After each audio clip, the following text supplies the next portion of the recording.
Hey there, my name is Shane Craddock, and this is the Inner Edge podcast, where I share a different take on how to lead and live a sustainable high-performance life. Over the course of different episodes, I'm going to challenge the belief that tension, stress, and struggle are essential to success and creativity. My experience is that there's an easier way, there's a better way, and indeed there's an essential way that we need to explore for the times that we live in. So let's go ahead, let's jump in and explore.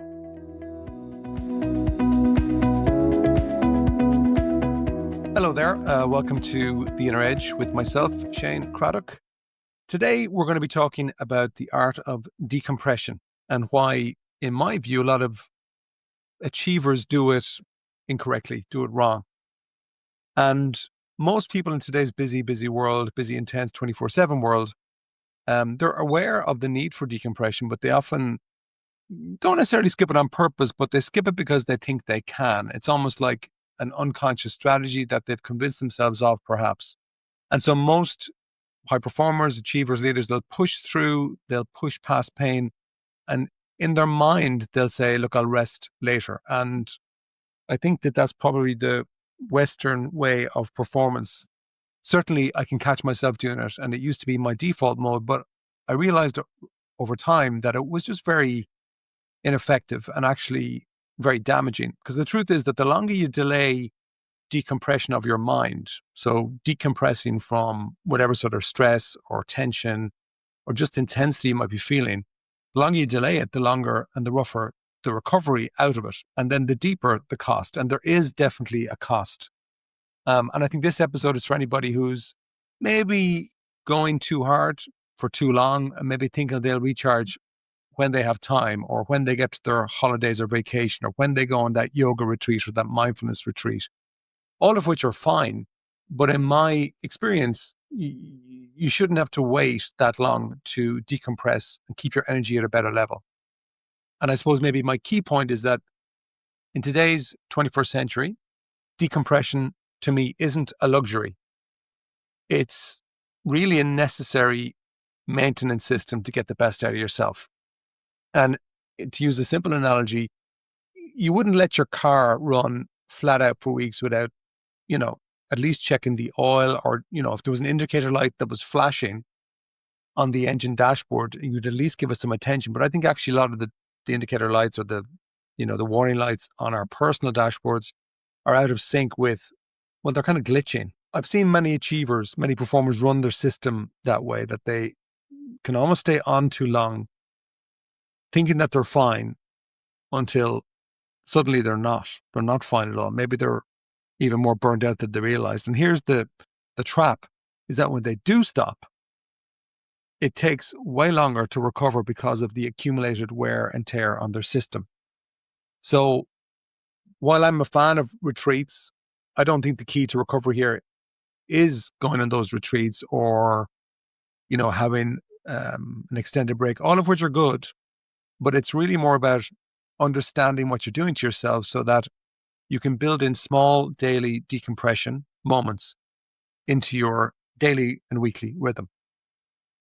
Now, I suppose I could share many examples with this. For example, a CEO who can go months without taking any sort of downtime, only, to end up needing weeks off to recover, or worse, that their mood starts to become very erratic. And if you listen to me at all in terms of my podcasts, you'll know that for me, one of the key variables is your state, your mood, because it's contagious and has a huge bearing on everything that you value in terms of your leadership and your performance and even your enjoyment ability. I've spoken to many entrepreneurs who would say something like, look, once I get through this moment, it could be an investment, fundraising round, this launch, this whatever, then I'll slow down. And what I'm talking about isn't necessarily slowing down the activities around you. It's more to do with slowing down your inner dynamics. Because the reality is, especially if you lead a business, is that there's always a next big push just around the corner. So just when you think it's going to be sorted, something else will be there waiting for you. That's my experience, especially in today's world. And then you could think of another maybe ambitious team leader who keeps saying yes to everything and maybe staying late, working all the hours that God gave.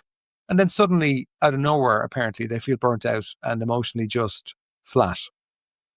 And for me, too many people unconsciously wait for the breakdown to happen, which forces the rest. And that was my pattern for many, many years. But I think that is the mistake, is that why wait for the breakdown? Why wait for your body to go, actually, I'm going to shut you down? When I was kind of thinking about this particular episode, what came to mind was a memory of a client, great, great CEO. But when it came to looking after themselves, they're a great mind, great entrepreneur. When it came to looking after themselves, pretty much ignored a lot of my comments. So they're going through a busy period. There was a lot of important stuff on. And they kind of openly told me they were going to ignore my comments on looking after themselves. And they pushed, no decompression, no space for just taking a little bit of time out to put their mind into kind of more of a neutral mode. And ultimately they said, look, I'm going to go on this kind of dream holiday with my family at Christmas. It's a 3-week holiday. We've been thinking about this for many years, and I'm going to burn it until we get on that plane. So that's kind of what he did. Now, he achieved quite a bit, all of which I still think you can achieve regardless, but he achieved quite a bit. But here's the price he paid. He got, as he said to me afterwards, he got onto the steps of the plane. He was climbing up the steps thinking, oh my God, I'm exhausted. I just need to fall asleep in the chair. And he pretty much did. He fell asleep, woke up when they landed in this country, this new country, for their holiday, this dream holiday. But he said he spent the next 3 weeks irritable, tired, fatigued, tense, reactive. He said his entire family just didn't want to be around him. And he said he didn't actually feel right until the last day of the holiday, after 3 weeks, when they're coming back, where he said he had the worst holiday of his life, but it was all because of himself. And his family told him so. I think, what's the point of that? But it's a funny story. Maybe it's a story you might relate to, but it's also a huge price. And okay, that's an example maybe we can all relate to, but I think there's a price being paid like that every day in homes all over the world, where a leader is just distracted, finds it hard to be present, is irritable, can be reactive, can say things they regret. That energy, not just in the family, not just in the home, but actually in their business, in their teams. And we're at I think a specific point in history now where business is being challenged to rethink, especially from a leadership point of view, how we actually manage ourselves to get results. And for me, an obvious one is building in decompression time into your day, into your week, into your month, not waiting for those holidays, which actually, maybe you're too far gone to recover, just like my client.